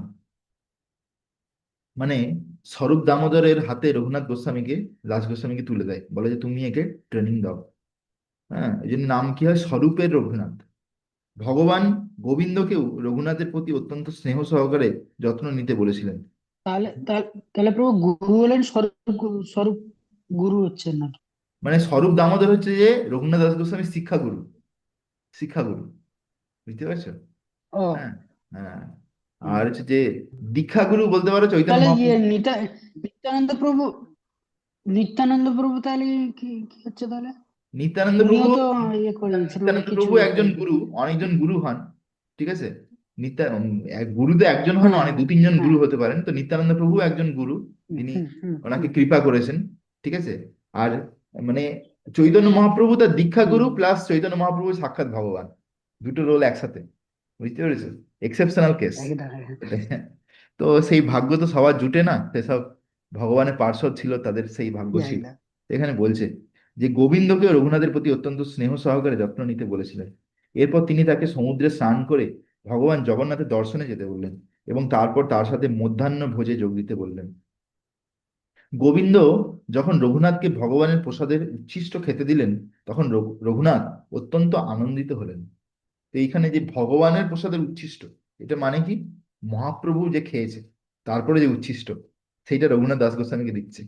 তো সেইটা পেয়ে রঘুনাথ দাস গোস্বামী আনন্দের সীমা নাই। এইভাবে, মহাপ্রসাদ একদম। হ্যাঁ, এইভাবে 5 দিন মহা মহাপ্রসাদ। প্রথমে জগন্নাথ তো খেয়েছে, তারপরে আবার সেইটা খেয়েছে মহাপ্রভু। তারপরে যদিও মহাপ্রভু আর জগন্নাথের মধ্যে কোনো তফাৎ নেই, তবুও একটা বাইরে থেকে দিতে, তারপর সেটা হুম আবার দিচ্ছে একে, ভক্তকে খেতে দিচ্ছে, সেরকম হচ্ছে ব্যাপার। যেমন আমরা যখন মনে করি আমাদের গুরু, গুরু মহারাজেরা আসেন আমাদের মন্দিরে, গুরু মহারাজরা কোনো প্রসাদ খেলেন, সেইটা যদি আমরা পাই কিছুটা, যদি একটা দানা চালও পাই, সেটা আমাদের অনেক বিশেষ ভাগ্য, সেটা আমরা মনে করি। তো সেটা এখানে বলছে যে উম, এইভাবে 5 দিন চলল। রঘুনাথ প্রতিদিন ভগবানের প্রসাদ গ্রহণ করতেন, কিন্তু ষষ্ঠ দিনে তিনি ভগবানের মহাপ্রসাদ গ্রহণ করা বন্ধ করে দিলেন। সেই দিন থেকে তিনি জগন্নাথ মন্দিরে গিয়ে ভগবানের পুষ্পার্ঘ্য দর্শন করতেন, তারপর সিংহদ্বারের কাছে দাঁড়িয়ে মহাপ্রসাদ ভিক্ষা করতেন। রাতে জগন্নাথের সেবকরা তাদের কাজ শেষ করে বাড়ি ফেরার পথে প্রথা অনুযায়ী সেখানে অপেক্ষারত ক্ষুধার্ত বৈষ্ণবদের প্রসাদ দিতেন। এইভাবে সন্ন্যাসী বৈষ্ণবরা জীবন ধারণ করতেন। এই ধরনের বৈরাগ্যপূর্ণ মনোভাব মহাপ্রভুর ভক্তদের মধ্যে বিশেষভাবে লক্ষণীয় ছিল। যখন শ্রীচৈতন্য মহাপ্রভু রঘুনাথের খোঁজ নিলেন এবং জানতে পারলেন যে তিনি আগের মতো প্রসাদ গ্রহণ করছেন না, বরং সিংহদ্বারের কাছে ভিক্ষা করছেন, তখন তিনি সন্তুষ্ট হলেন যে রঘুনাথ বৈরাগ্যের জীবনকে এত গুরুত্ব সহকারে গ্রহণ করেছেন। তিনি বললেন এটা খুবই ভালো। তো মহাপ্রভু রঘুনাথ দাস গোস্বামী বৈরাগ্য থেকে খুব খুশি হচ্ছে। তিনি সন্ন্যাসী জীবনকে গুরুত্ব সহকারে গ্রহণ করেছেন। একজন সন্ন্যাসী সর্বদা ভগবানের নাম জপে নিযুক্ত থাকা উচিত এবং ভিক্ষার মাধ্যমে নিজের শরীর ও আত্মা টিকিয়ে রাখা উচিত। যে কেউ সন্ন্যাস গ্রহণ করে অন্যের উপর নির্ভরশীল হয়, সে তার লক্ষ্যে পৌঁছতে পারে না। হ্যাঁ, তো এখানে বলছে যে কেউ যদি ব্রহ্মচারী হয় বা সন্ন্যাসী হয়, তারপরে সে যদি অন্যের উপরে নির্ভর করে থাকে যে এই আমাকে টাকা দিবে তবে আমার পেট চলবে, তাহলে কিন্তু সে বেশি দিন টিকবে না। কিন্তু সে যদি শুধুমাত্র একজনের উপর নির্ভরশীল হয়, কৃষ্ণ ভগবান, তাহলে কিন্তু সে তার ব্রহ্মচারী বা সন্ন্যাসী টিকবে। ব্রহ্মচারী আর সন্ন্যাসীর মানে হচ্ছে যে পুরোপুরি ভগবানের উপরে শরণাগতি, ঠিক আছে, পুরো ফুললি। যেমন একটা মেয়ে যখন বিয়ে করে শ্বশুর ঘরে যায়, তখন সে পুরোপুরি তার স্বামীর উপর শরণাগতি নিয়ে নেয়, যে আমার এই স্বামী ছাড়া আর কেউ নেই। সেরকম ব্রহ্মচারী বা সন্ন্যাসীর জন্য মেন কে? ভগবান কৃষ্ণ, তার সাথে বিয়ে হয়ে ভগবান। গেছে, এরকম হচ্ছে ব্যাপার স্যাপার। তো এখানে সেটাই বলছে। সেই এবং কৃষ্ণ তাকে উপেক্ষা করেন। যে সন্ন্যাসী হয়েও সুস্বাদু খাবারের প্রতি লোভ করে, সে কখনো তার আধ্যাত্মিক লক্ষ্য অর্জন করতে পারবে না এবং কেবল তার জিহ্বার দাসে পরিণত হবে। একজন বৈরাগীর কর্তব্য হলো সর্বদা ভগবান কৃষ্ণের নাম জপ করা এবং শাক পাতা, ফল ও মূল দিয়ে পেট ভরানো। যে ভালো জিনিসের সন্ধানে এখানে সেখানে ছোটাছুটি করে, সে তার যৌনাঙ্গ ও পেটের প্রতি আসক্ত হয়ে পড়ে এবং কখনো কৃষ্ণকে লাভ করতে পারে না। এটা খুবই গুরুত্বপূর্ণ, ঠিক আছে, যে আমাদেরকে যতটুকু দরকার অতটুকু খাওয়া উচিত, ঠিক আছে, বেশি অত্যাহার করা উচিত না। শিল ভক্তি সিদ্ধান্ত সরস্বতী গোস্বামী ঠাকুর কৃষ্ণদাস কবিরাজ গোস্বামীর এই উক্তিটিকে গুরুত্ব দিয়েছেন যে বৈরাগীর একমাত্র কর্তব্য হলো ভগবানের নাম জপ করা। তিনি নিম্নলিখিত কথাগুলি লিখেছেন: তাদের নিরপেক্ষভাবে পরীক্ষা করলে বস্তুবাদী অভক্ত এবং শুদ্ধ বৈষ্ণব উভয় দেখতে পান যে মহাপ্রভুর সঙ্গীরা তাদের জড় ইন্দ্রিয় তৃপ্তির প্রতি আসক্ত নন। কৃষ্ণের সেবায় যা ব্যবহার করা যায় না তার প্রতি তার উদাসীন। এই ধরনের ত্যাগের কারণ সাধারণ বস্তুবাদী ব্যক্তির কাছে অবদ্ধ, কারণ তাদের সেবা কোনো বাহ্যিক উদ্দেশ্য ছাড়াই এবং কোনো জাগতিক বাধা দ্বারা তা ব্যাহত হতে পারে না। যখন ভগবান গৌরসুন্দর কোনো ভক্তকে এই ধরনের ভক্তি সেবায় নিযুক্ত দেখেন, যিনি তার সেবার প্রয়োজনের বাইরের ইন্দ্রিয় বিষয়গুলির প্রতি সম্পূর্ণ উদাসীন, তখন তিনি তার এই চতুর মনোভাব দেখে অত্যন্ত সন্তুষ্ট হন। হরিভক্তি বিলাসে বর্ণিত বিভিন্ন আচার অনুষ্ঠানগুলোর আহ, ধনী গৃহস্থদের জন্য, সেই বৈরাগ সেই বৈরাগীর জন্য নয়, যিনি পবিত্র নামের একচেটিয়া আশ্রয় নেওয়ার জন্য সবকিছু ত্যাগ করে এসেছেন, যিনি সকালে, মধ্যরাত্রে, দুপুরে এবং সূর্যাস্তের সময় অর্থাৎ দিন রাত্রি পবিত্র নাম হরিনাম জপ করেন, তিনি অবশ্যই জড় অস্তিত্বের সাগর পার হবেন। এই বিশ্বাস থাকা উচিত ব্রহ্মচারী বা সন্ন্যাসীদের অ্যাটলিস্ট, যে আমি যখন এই হরিনামের আশ্রয় নিয়ে সবকিছু ত্যাগ করে এসেছি, তাহলে আমি অবশ্যই এই যে অহম তরিস্বামি দুরন্ত পাসাম, এই যে দুরন্ত সাগর ভবসাগর, আমি অবশ্যই এই সাগর পেরিয়ে যাব। এই বিশ্বাসটা থাকা উচিত, এটা এখানে বলছে। যদি সেই বিশ্বাস যদি না থাকে, তাহলে সে কি করলো? সে সবকিছু ছেড়ে দিয়ে এসে ভগবানের কাছে এলো, যদি এইটুকু বিশ্বাস যদি তার না থাকে। সেটা হচ্ছে ব্যাপার, বুঝে গেছে? তো এখানে সেটাই বলছে, তিনি অবশ্যই জড় অস্তিত্বের সাগর পার হবেন। সেই সব শুদ্ধ ভক্ত যারা সম্পূর্ণরূপে ভগবানের ভক্তি সেবায় স্থির এবং তার নাম জপ করেন, তাকে ভালোবাসার সাথে স্মরণ করেন, তাদের কীর্তন ও স্মরণ ছাড়া অন্য কোনো কর্তব্য নেই। তাহলে কি বলছে? যে ভক্তের একমাত্র কর্তব্য কি? ভগবান নাম স্মরণ করা, তার কীর্তন করা। কীর্তন। হ্যাঁ, এটাই বলছে। শ্রী রঘুনাথ দাস গোস্বামী কখনো সরাসরি ভগবানের সাথে কথা বলতেন না, বরং গোবিন্দ বা স্বরূপ দামোদরকে তার পক্ষ থেকে ভগবানের কাছে যে কোনো প্রশ্ন বা অনুরোধ জানাতে বলতেন। হ্যাঁ, এর থেকে আমরা কি বুঝতে পারছি? যে সবসময় আমাদেরকে ভগবানকে গুরুর মাধ্যমে যাওয়া উচিত, মানে গুরুকে বাইপাস করে, গুরুকে ডিঙিয়ে ভগবানের কাছে যাওয়া উচিত না। হ্যাঁ, সেই জন্য আমরা সকালবেলা আমরা সংসার দাবানল গাই ভগবানের সামনে দাঁড়িয়ে, দিয়ে আমরা সেখানে কি করি? পুরো যে সংসার দাবানল যে প্রার্থনা 8টা স্ট্যাঞ্জা, ওতে কিন্তু একটাতেও কিন্তু ভগবানের গুণগান নেই, পুরোপুরি গুরুর গুণগান আছে। নেই। হ্যাঁ না? বন্দে গুরুশি চরণার হ্যাঁ, বিন্দু। হ্যাঁ। তো ওইখানে ভগবান কত খুশি হয় বলুন তো, যে ভগবান দেখছে আমার সামনে দাঁড়িয়ে এরা একদম একদম। শুদ্ধ ভক্তদের আমার শুদ্ধ ভক্তদের গুণগান করছে, তো এইটা দেখে ভগবান খুব খুশি হয়। ঠিক আছে? তো ভগবান দেখছে যে এরা ডাইরেক্ট আমার কাছে আসছে না, এরা প্রভুপাদকে মাঝখানে রেখে, নিজের গুরুকে মাঝখানে রেখে তারপরে আসছে। তো ভগবান তখন আমাদের প্রতি একটু ভাবে যে না, এর দিকে ভাবা যেতে পারে, এরকম ব্যাপার তো। ঠিক আছে? দিয়ে এখানে বলছে যে সেই জিনিসটা দেখো, রঘুনাথ দাস গোস্বামীর সময় কিন্তু ভগবান সাক্ষাৎ ছিল, চৈতন্য মহাপ্রভু। এখনো হ্যাঁ আছে, হ্যাঁ হ্যাঁ। এখনো আছে, আমরা হয়তো অনুভব করতে পারি না বা দেখতে পারি না, কারণ আমরা অনেক নিচের স্তরে আছি। কিন্তু রঘুনাথ দাস গোস্বামীর কাছে সুযোগ ছিল ডাইরেক্ট চৈতন্য মহাপ্রভুর সাথে ভগবানের সাথে কথা বলা, কিন্তু তবুও সে কিন্তু আমাদেরকে শেখানোর জন্য সে এরকম করছে, যে স্বরূপ দামোদর তার গুরুদেব বা তার গোবিন্দ, এই দুজনকে মাঝে রেখে সে কথাবার্তা বলতো। ঠিক আছে? তাদের মাধ্যম দিয়ে এখানে বলছে যে ভগবান যখন এই কথা শুনলেন, তখন তিনি রঘুনাথকে বললেন যে স্বরূপ দামোদর তার চেয়ে অনেক বেশি জানেন এবং জীবনের লক্ষ্য ও তা অর্জনের উপায় সম্পর্কে তার কাছ থেকে নির্দেশ গ্রহণ করা উচিত। যখন তার কাছ থেকে সরাসরি শোনার জন্য রঘুনাথের আগ্রহ কমলো না, তখন ভগবান বললেন, যদি সে আমার কথায় বিশ্বাস রাখে, তবে সে এই নির্দেশগুলো অনুসরণ করুক। তারপরে বলছে, এবার নির্দেশ দিচ্ছে, পরনিন্দা শুনবে না, কখনো না পরনিন্দা করবে, না পরনিন্দা শুনবে, নিজেও পরনিন্দা করবে না, খুব সুস্বাদু খাবার খাবে না, আর খুব সুন্দর পোশাক পরবে না, সম্মানের কোনো প্রত্যাশা রেখো না, সর্বদা শ্রীকৃষ্ণের পবিত্র নাম যোগ করবে এবং অন্যদের প্রতি সমস্ত সম্মান প্রদর্শন করবে, মনে মনে বৃন্দাবনে রাধা ও কৃষ্ণের সেবা করবে। বুঝে গেছে? এখানে কি বলছে? মনে মনে বৃন্দাবনে রাধা কৃষ্ণের সেবা করবে। মানে এখানে বলছে না যে ডাইরেক্ট বৃন্দাবন চলে যেতে, এখানে কি বলছে? মনে মনে। বুঝে গেছে? মনে মনে। এইটা কিন্তু খুব সেই। গুরুত্বপূর্ণ। সবাই বলে যে না, আমি একদম বৃন্দাবন চলে যাবো, আর বৃন্দাবন গেলে উদ্ধার হয়ে যাবো একদম, যেন বিশাল শুদ্ধ ভক্ত হয়ে যাবে, এরকম কোনো ব্যাপার না। ঠিক আছে? শুদ্ধ ভক্ত কলকাতাতেও আছে, বোম্বেতেও আছে, সব জায়গায় আছে প্রভুপাদের মিশন। ঠিক আছে? মনে আমাদের মনটা এমন বানাতে হবে ওইটা যেন বৃন্দাবন। আর মোর মোর মহাপ্রভু বলেছে মোর মন বৃন্দাবন, আমাদেরকে মনে মনে বৃন্দাবনকে স্মরণ করতে হবে। ঠিক আছে? দিয়ে সেইভাবে আমাদেরকে রাধা কৃষ্ণের সেবা করতে হবে, আর ভগবানের নাম জপ করতে হবে, সেবা করতে হবে, সহজ সরল জীবন যাপন করতে হবে। ঠিক আছে? বাঙালি ভক্তরা রথযাত্রা উপলক্ষে পুরীতে এসে রঘুনাথের সঙ্গে দেখা করলেন। আপনার মাইকটা মিউট করে দিন। যিনি অদ্বৈত প্রভুর আশীর্বাদ লাভ করে বিশেষভাবে ভাগ্যবান হয়েছিলেন। শিবানন্দ সেন তাকে বললেন যে তার বাবা তাকে খুঁজছেন। পুরীতে 4 মাস থাকার পর ভক্তরা বাংলায় ফিরে গেলেন এবং শিবানন্দ গোবর্ধন মজুমদারকে রঘুনাথের খবর দিলেন এবং তার দৃঢ় বৈরাগ্যপূর্ণ সাধন ভজনের কথা জানালেন।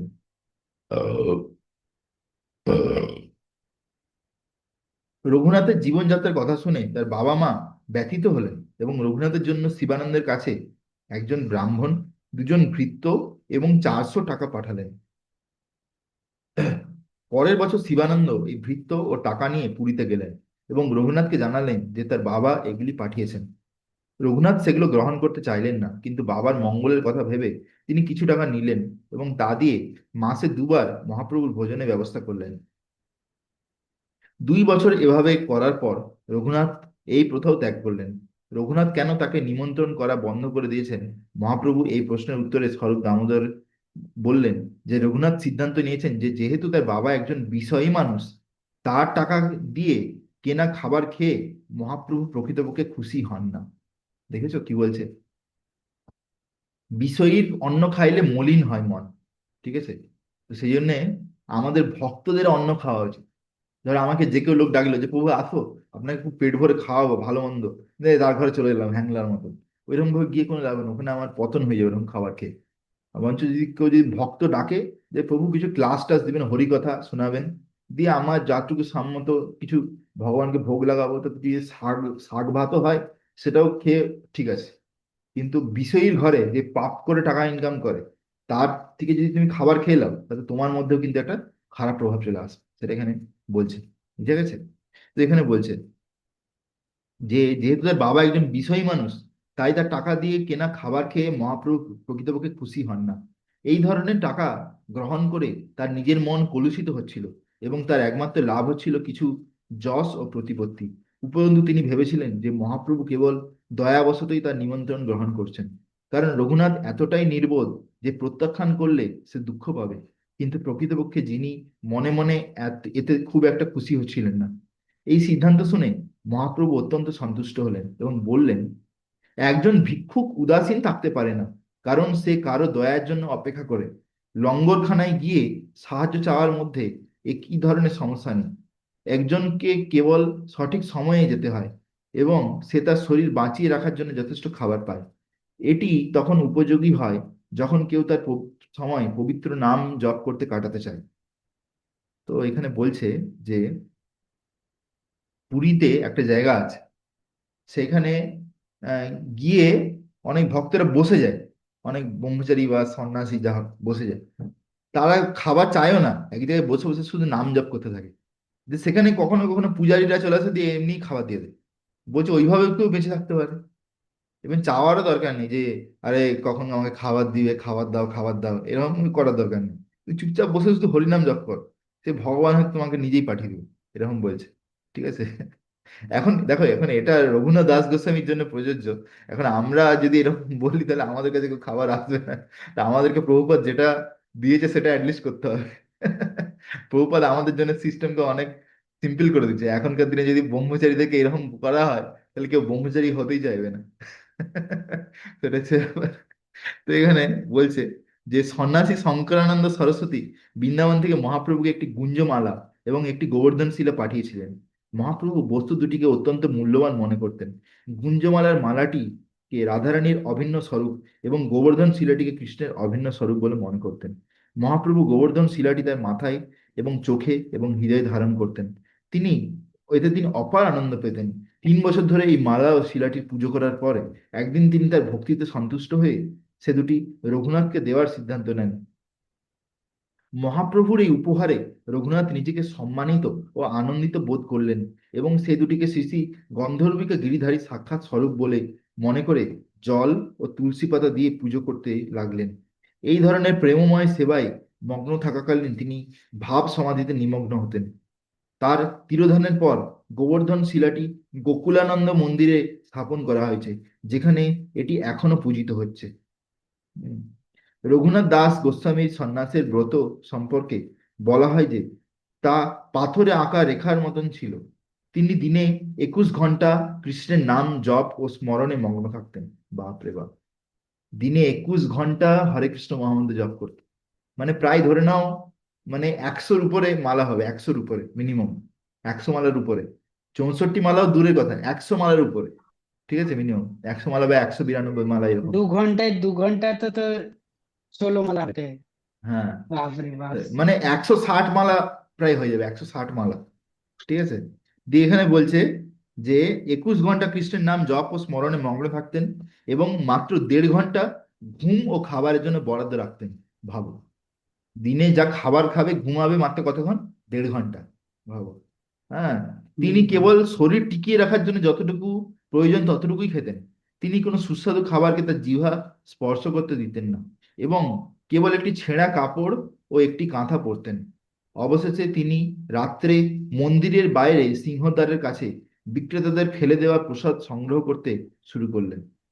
দেখো কি বলছে, যে বিভিন্ন দোকানি যারা আছে, তারা যে জগন্নাথের প্রসাদ বিক্রি করে, যে প্রসাদগুলো ফেলে দিত, খারাপ হয়ে যেত, সেইগুলো তুলে এনে রঘুনাথ দাস গোস্বামী খেত। ভাবো, ভাবা যায় যে মানে তার কি লেভেলের বৈরাগ্য। এখানে সেটাই বলছে যে যা এতটাই নষ্ট হয়ে যেত, এমনকি গরুও তা খেত না। মানে ওখান দিয়ে অনেক গায়ে যেত, গোমাতা, তারাও সেগুলো খেত না, সেইগুলো রঘুনাথ দাস গোস্বামী তুলে নিয়ে এসে ধুয়ে সেগুলোকে নিয়ে খেত 2-3 দিন ধরে। ভাবা যায়। এখানে সেটাই বলছে। তিনি সেই প্রসাদ ধুয়ে তার সাথে মেশা ময়লা দূর করতেন, যতক্ষণ না তিনি শস্যের শক্ত অংশ পৌঁছাতেন, যা রান্না হয়নি। তিনি কেবল তাতে সামান্য লবণ মিশিয়ে সেটাই খেতেন। একদিন শ্রী স্বরূপ দামোদর গোস্বামী রঘুনাথকে এই কাজ করতে দেখে তার কাছে এসে এই প্রসাদের কিছু অংশ চাইলেন, এবং এটিকে দেবতাদের অমৃতের সাথে তুলনা করলেন।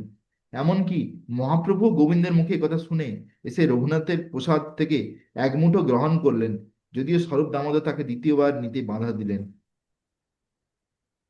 এসব কি হচ্ছে?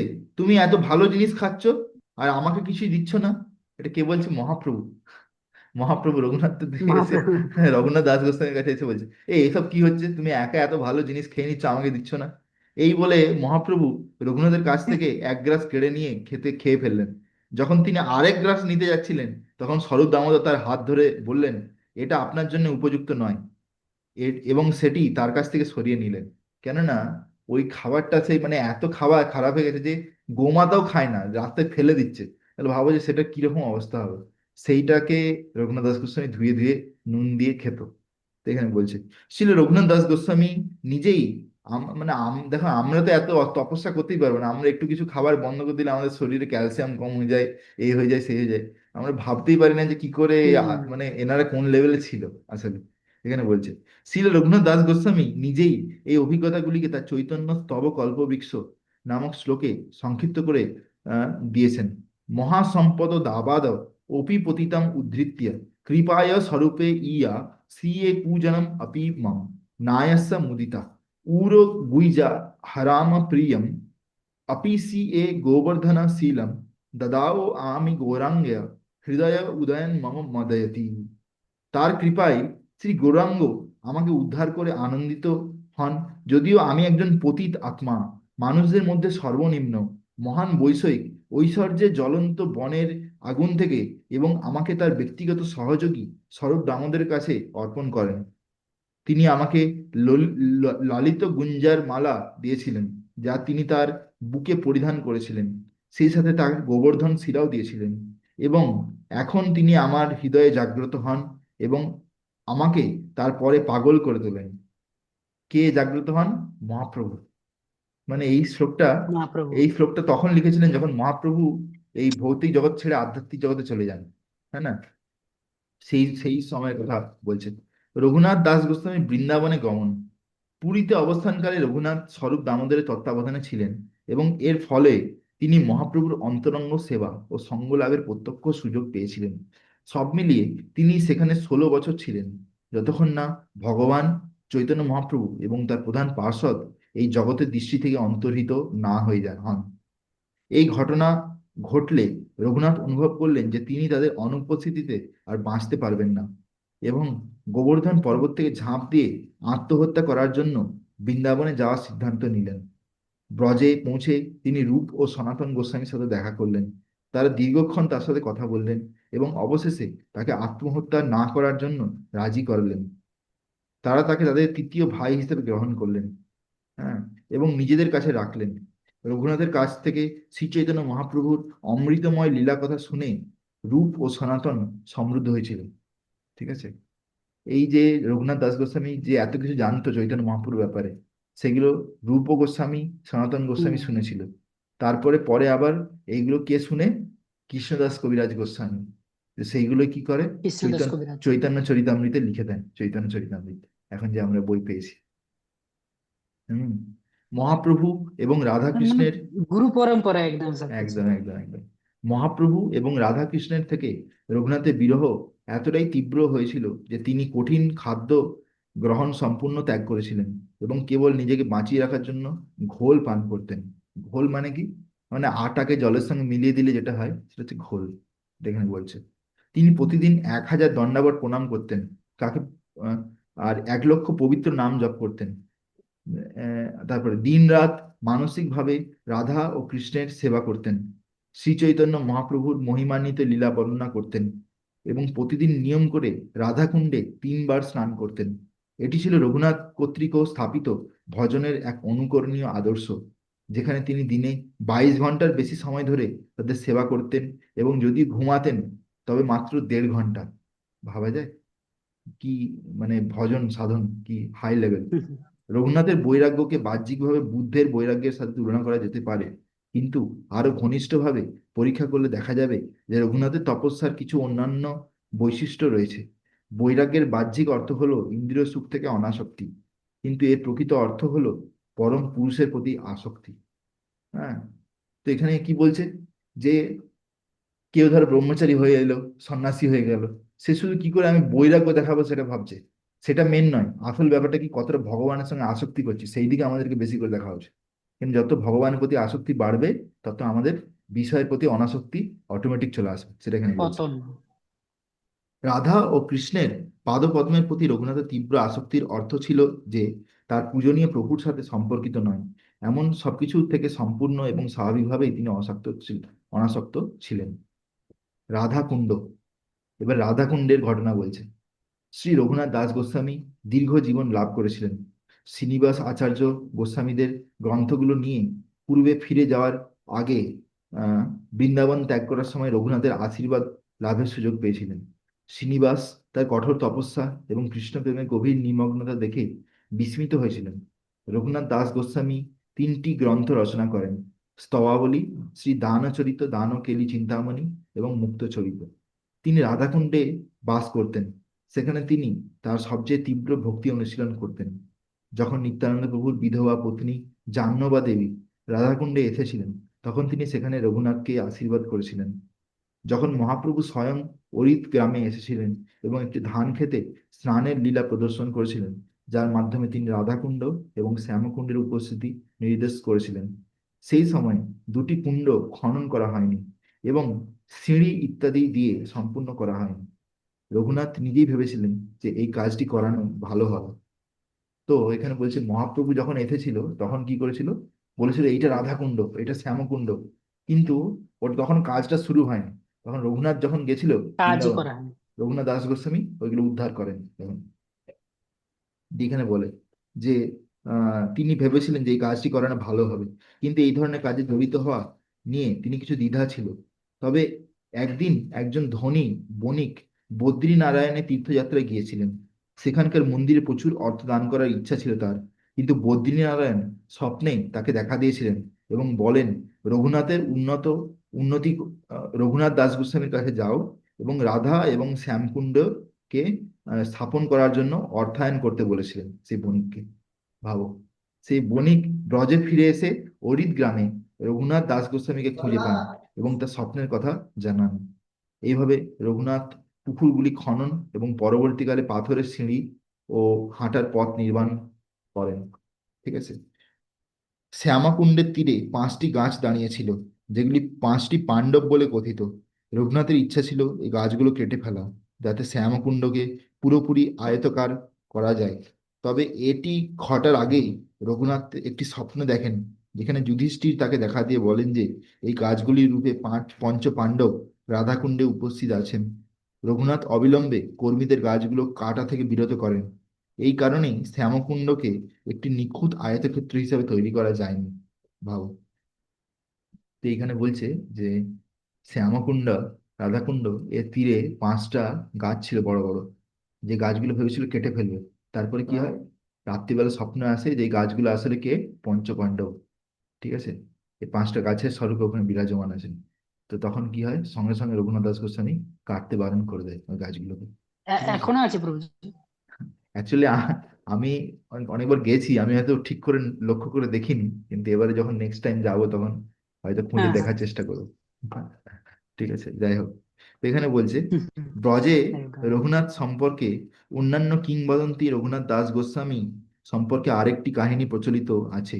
বলা হয় যে যখন তিনি রূপ গোস্বামী নাটক ললিত মাধব পাঠ করতেন, তখন তিনি বিরহের সাগরে নিমজ্জিত হতেন। যদিও তিনি রাধাকুণ্ডে রাধার সান্নিধ্যে স্থায়ীভাবে অবস্থান করতেন, তবুও তিনি কৃষ্ণের অনুপস্থিতি তীব্র অনুভূতির কথা তো দূরে থাক, ক্ষণিকের বিচ্ছেদের আশঙ্কা সহ্য করতে পারতেন না। যখন তিনি ললিত মাধব পাঠ করতেন, যার প্রধান বিষয়বস্তু ছিল কৃষ্ণ থেকে বিচ্ছেদ, তখন এই ভাব এতটাই তীব্র হয়ে উঠত যে তার বেঁচে থাকা নিয়েই সন্দেহ দেখা দিত। রূপ গোস্বামী যখন তার এই নাটকের প্রতি রঘুনাথের এই প্রতিক্রিয়া দেখলেন, তখন তিনি দানকেলি কৌমুদী নামে আরেকটি ছোট রচনা লিখলেন, যা হাস্যরস ও মজাদারে পরিহাসে পরিপূর্ণ ছিল।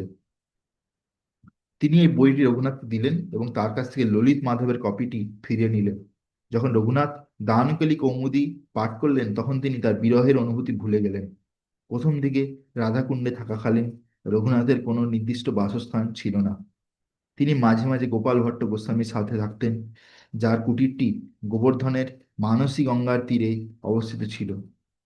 একদিন তিনি মানসী গঙ্গার স্নান করে ঝোপঝাড়ে ঘেরা একটি গাছের নিচে গিয়ে বসলেন এবং ভক্তিভাবে বিভোর হয়ে ভগবানের আরাধনা করতে লাগলেন। তিনি যখন ধ্যান করছিলেন, তখন একটি বাঘ সেখানে এসে জল পান করতে এলো। সেই সময় সনাতন গোস্বামীও সেখানে উপস্থিত ছিলেন এবং দেখলেন যে এমন বিপদের মুখে পড়েও রঘুনাথ অবিচল রয়েছেন। তিনি রঘুনাথকে একটি কুটির তৈরি করে সেখানে বসবাস করতে এবং তার ভক্তি কার্যক্রম চালিয়ে যেতে নির্দেশ দিলেন। হুম। তো এখানে বলতে চাইছে যে ও রঘুনাথ, সনাতন গোস্বামী বলছে, তুমি এরকম ভক্তি করো না যে তোমাকে, তোমার জীবনে সংশয় হয়ে যায়, তোমার তো কোনো ভয় থাকে না, লাস্টে ভগবানকে আসতে হবে তোমাকে বাঁচানোর জন্য। হ্যাঁ, সেই জন্য তার থেকে ভালো তুমি একটা নিজে কুটির তৈরি করো। হ্যাঁ, তো এখানে সেটাই বলছে। দিয়ে এখানে বলছে যে শ্রী রঘুনাথ দাস গোস্বামীর দাস নামে আহ, এক ব্রজবাসীর প্রতি বিশেষ স্নেহ ছিল।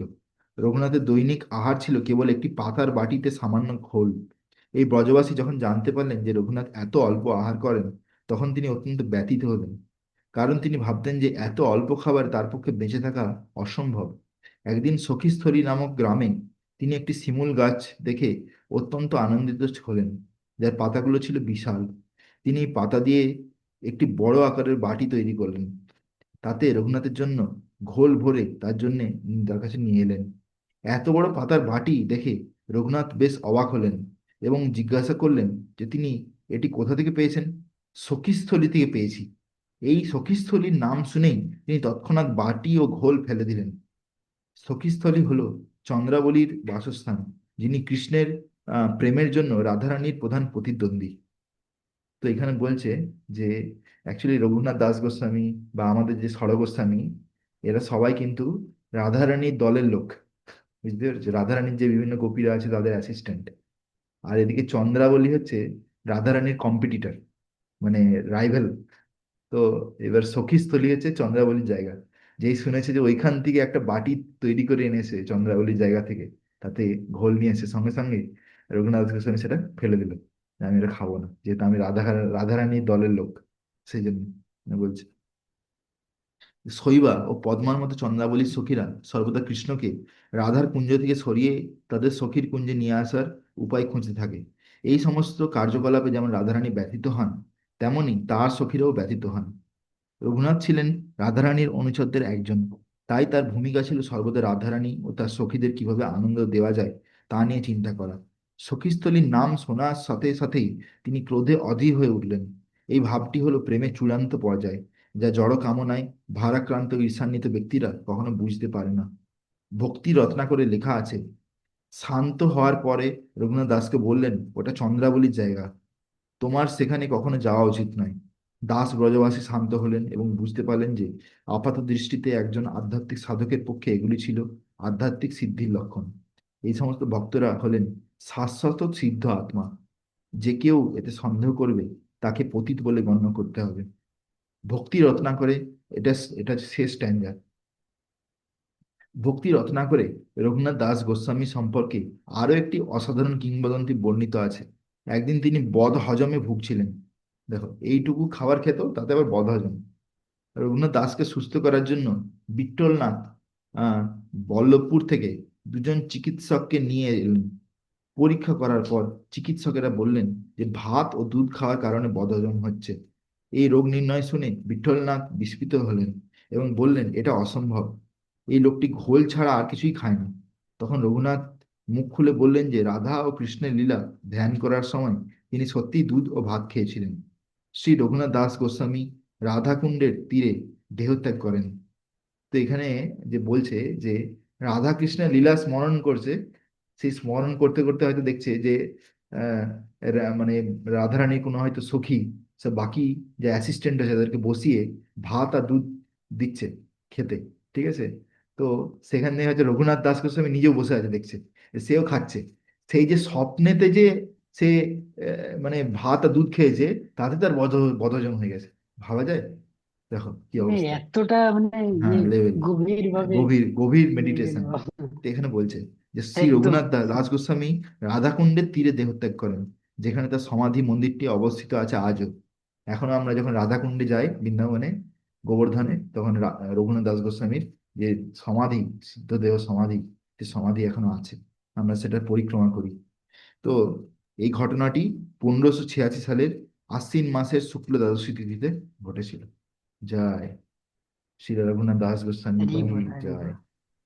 তো আমাদের প্রার্থনা জয় করা গুরু। উচিত রঘুনাথ দাস গোস্বামীর কাছে, যাতে আমরা কিছু কিছু ছোটখাটো বৈষ্ণব গুণাবলী তার এই মহান গুণের সাগর থেকে আমরা যাতে পেতে পারি। হরি বল।